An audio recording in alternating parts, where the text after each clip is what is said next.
You will meet heartbreak relatively regularly. Every single time I still ask myself, do you really want to keep doing that? Hey guys!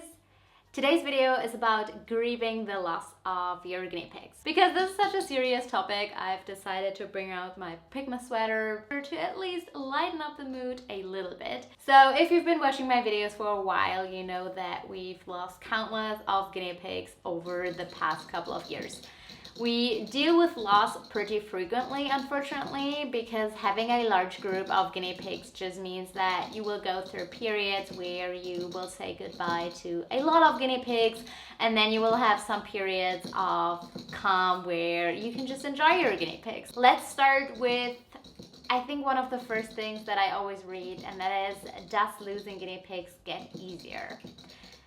And the sad answer is that no, but it does get easier in the long run. Basically, when you say goodbye to a guinea pig, it very often comes as a huge shock, and you can't really prepare for shock. Obviously, you don't want to live your life just constantly thinking about what could happen to your guinea pigs. You want to enjoy keeping guinea pigs. You will not be prepared for the shock that hits you, that things can just suddenly go really, really wrong, and there is very little that you can do about that sometimes. So that is something that just keeps happening and that you have to deal with in the moment. The grief and the feeling of it overwhelming you does not change either.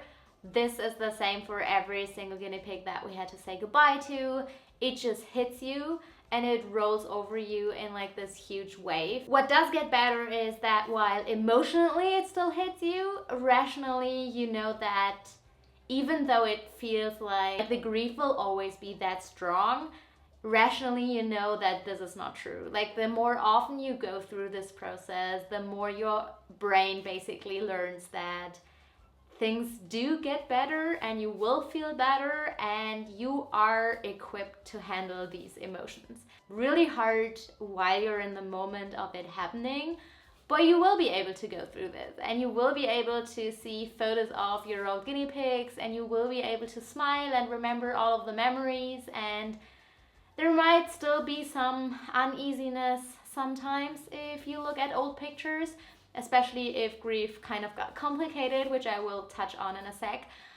But you will be able to fondly remember your guinea pig. While it is hard in the moment, there is a certain level of comfort knowing that you can do that, you've done it before, and you will be able to go through these emotions. And that makes it easier to deal with these emotions, because once the grief hits, it's a really strong and really uncomfortable and really sad feeling, and it really takes up a lot of space. And knowing that it's okay for that to take up a lot of space because it is going to get better is a comforting feeling. Let's talk about what complicates grief, because when it comes to guinea pigs, unfortunately, there is one huge thing that makes grieving really, really hard, and that is guilt. The problem with guinea pigs is that as prey animals, they can tell you what's wrong, and their instinct is to hide when something is wrong. So it's really, really hard to spot a guinea pig illness when it's early stages.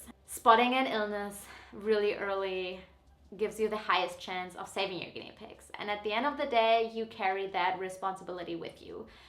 I'm not saying that anyone is like responsible for not spotting an illness earlier, but the thing is, your brain will absolutely dwell on that. Could you have spotted an illness earlier? Could you have done something different? Could you have given other medication?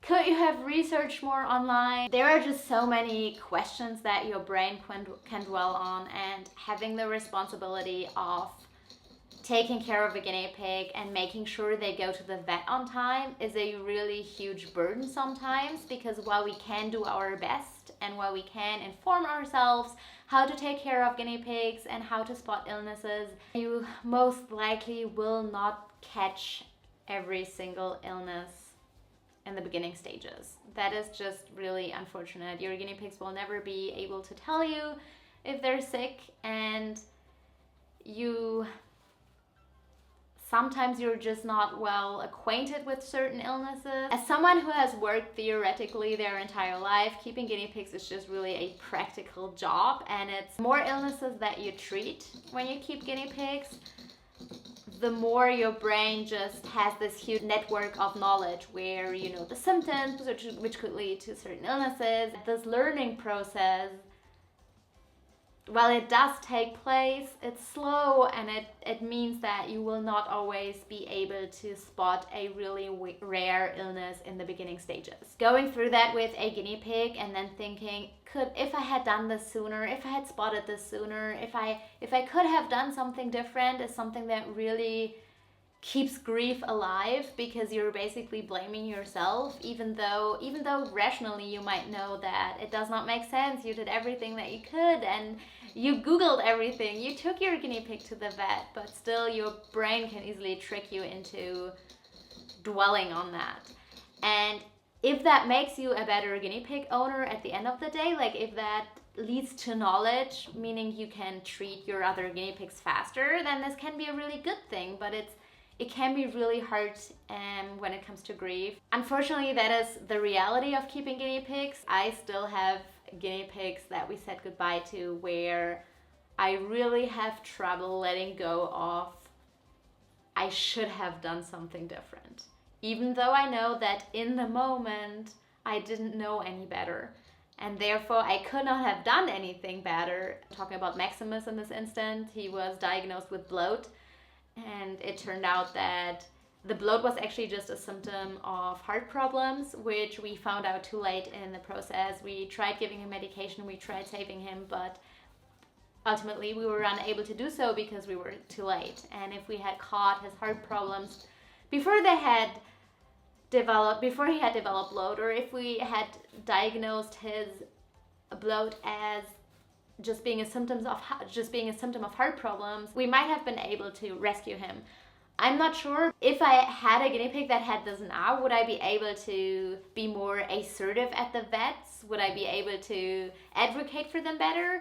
Yeah, sure. It's something that I carry around with me, and that is something that for sure complicates grief and prolongs the whole grieving process, because your brain just doesn't let go of that. What I would advise anyone going through that is be gentle with you, because sometimes we just don't have knowledge in that moment, and we can only learn and try to make different decisions if we really think that we should have done that. If you've been watching me for a long time, you might have known that I was a literature major in college. The poem by Robert Frost, it's called The Road Not Taken, and it basically, if you're really indecisive, the poem tells you whatever road you take, you made that decision in the moment you've decided on the road you've taken. And going down that one road means you didn't take the other road, and you will never know whether taking the other road would have even led to a different outcome, so stop dwelling on that. And that gives me comfort, because at the end of the day, Googled myself mad and spotted maybe it could have been heart problems. At the end of the day, we don't know if we would have been able to save him, because maybe his heart problems, they could also have been so severe that we couldn't have done anything. Maybe we would have prolonged suffering. We can't really say that for sure, and so it doesn't really make any sense to dwell on that. The only thing you can do is move forward. You've chosen the road you've chosen. You have to keep going. You can make different decisions when you have to choose a different road again, but you've made that one. Can't change the decision you've made in the past. So that helps keep me going. This is not supposed to be a blanket statement about like every type of situation in life, but this is what keeps me dealing with these things. Let's talk about how to deal with grief. The most important thing in dealing with grief is finding a ritual that works for you, and most importantly, find a purpose. That sounds really unspecific. One thing that I always do when I get home is I talk to my remaining guinea pig herd. I apologize for not being able to bring back the herd member from the vets, because that is what I feel in that moment. I see the herd waiting, and I see them waiting for me to open the carrier, and I feel very sorry in that moment towards my other guinea pigs, even though that obviously I'm not responsible for a guinea pig growing a tumor, for example.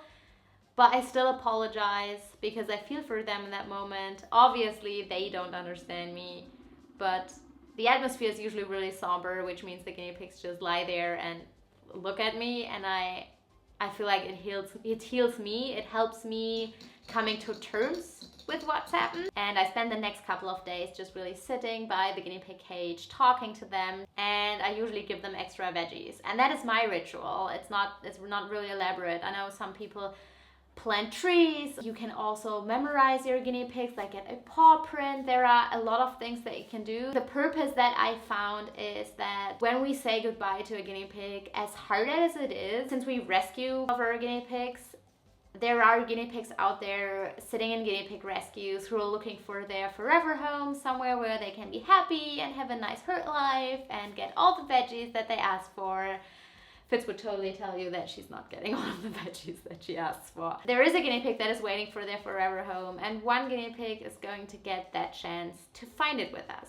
And that gives me a sense of purpose, that even though it's hard, and even though I do sometimes have these questions of, why do you keep doing that to yourself? Like, why do you attach yourself to small pets where you know that their time is limited, where you will meet heartbreak relatively regularly, and the heartbreak is real. I know many people who've stopped keeping guinea pigs because they had a medical emergency every single year and just couldn't deal with that anymore.